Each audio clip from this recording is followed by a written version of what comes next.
In this video, I am going to show you how to use artificial intelligence to supplement your scripture study. It's really easy and it works great. So let me just give you this example.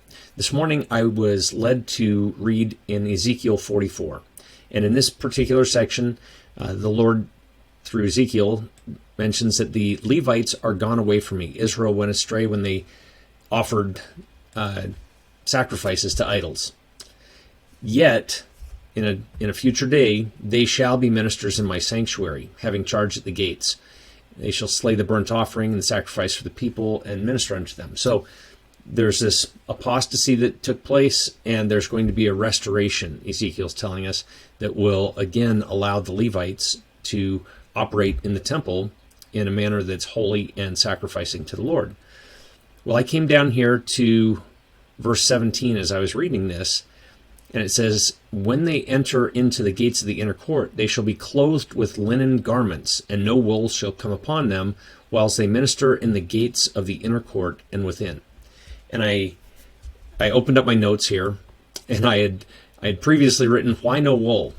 And I'd never taken the time to look it up. Now, in scripture notes, there are some resources easy to get to, like I can click links, and I could go to Bible Hub, and I can go to commentary on that verse, and I could read, several great commentaries here from scholars who explain this.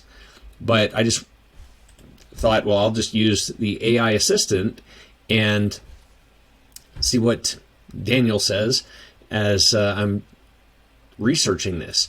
And so I clicked the AI assistant link here for Daniel, and this is what it looks like when it comes up.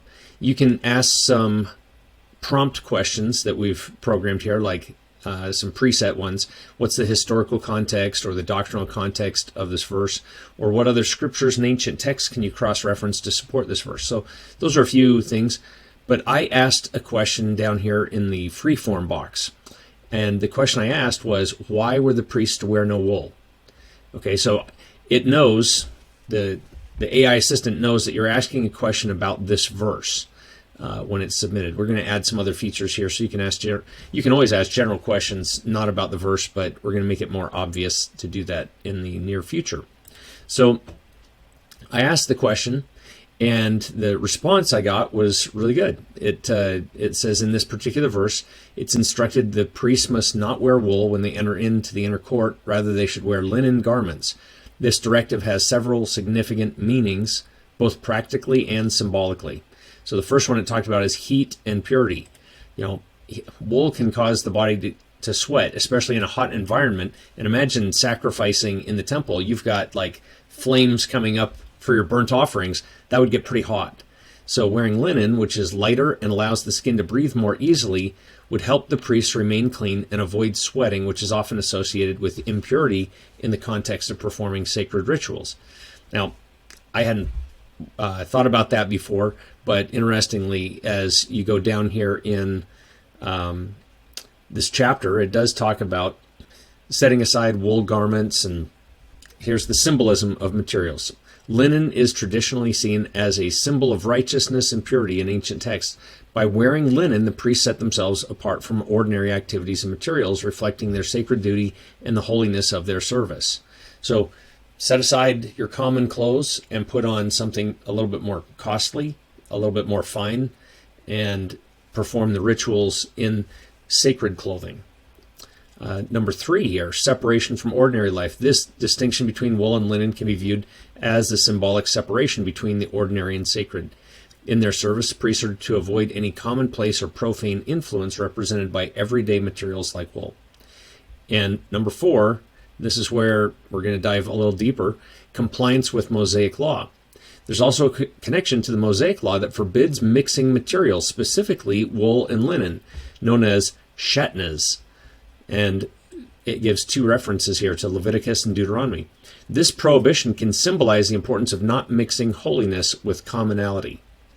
Okay, so it kind of concludes here with, these guidelines underline the sacredness of priestly duties and the importance of maintaining ritual purity and distinction from worldly things while serving in the temple. So then I opened up the library and I went to these 2 verses that are referenced. And it clearly states here in Deuteronomy and Leviticus what these guidelines or the commandments were. Thou shalt not wear a garment of diverse sorts, as of woolen and linen together. So the Lord, through Moses, clearly draws a distinction, or there's some controversy over who the author of all of Deuteronomy is, but here it's clearly repeated what was also stated in Leviticus by Moses. The Lord said, you'll keep my statutes. Thou shalt not let thy cattle gender with a diverse kind. Thou shalt not sow thy field with mingled seed. Neither shall a garment mingled of linen and woolen come upon thee. So there's a separation between the worldly and the sacred. And really, I'm not trying to expound on the doctrine and the symbolism there. I just wanted to show you how useful having this AI integration can be. It's not the end-all, be-all of Scripture study. You should still vet the answers. Like I took the time to go to those references and see what it was talking about, and we're training the AI to be more specific with references like this. Like cite your references so that somebody can look them up and verify the responses that are coming back through the AI. So this is just a way to enhance your study. When you have a question about a verse, you may be able to just ask the AI to pull in some answer from the scriptures that you might not know the direct connection to. So this is just one example. You can ask it anything about the scriptures on any verse, even in apocryphal texts. We've got a library full of other resources that we're constantly adding to. And so you can go to any of these verses and just click the little link symbol next to any verse, and you can access the AI assistant. And that's pretty much all I wanted to share with you today. So try it out. It's kind of fun, and it's very useful. See you next time.